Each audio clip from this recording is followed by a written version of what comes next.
ওমানের উত্তর আল বাতিনায় দুই ব্যক্তির মধ্যে বিবাদের জেরে গাড়ি চাপা দিয়ে হত্যার চাঞ্চল্যকর ঘটনা ঘটেছে।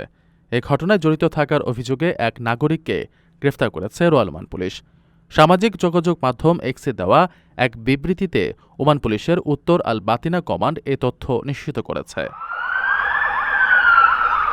পুলিশের বিবৃতি অনুযায়ী ওই দুই নাগরিকের মধ্যে হঠাৎ কোনো একটি বিষয় নিয়ে আকস্মিক বিবাদ তৈরি হয়।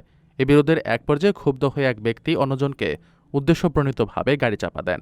এর ফলে গুরুতর আঘাত পেয়ে ভুক্তভোগী ওই ব্যক্তির মৃত্যু হয়।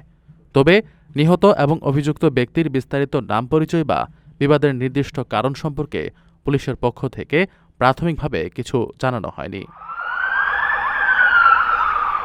ঘটনার পরপরই দ্রুত পদক্ষেপ নিয়ে অভিযুক্ত ব্যক্তিকে গ্রেফতার করতে সক্ষম হয় পুলিশ। রয়্যাল ওমান পুলিশ জানিয়েছে, অভিযুক্তের বিরুদ্ধে ইতিমধ্যেই প্রয়োজনীয় আইনি প্রক্রিয়া সম্পন্ন করা হচ্ছে এবং তাকে দ্রুতই বিচারের আওতায় আনা হবে।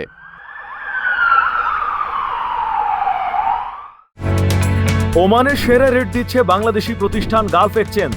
প্রিয়জনকে টাকা পাঠাতে আজই আসুন আমাদের যে কোনো ব্রাঞ্চে অথবা কল করুন স্ক্রিনে দেয়া নাম্বারে। গালফ এক্সচেঞ্জ, বাংলাদেশিদের প্রিয় এক্সচেঞ্জ।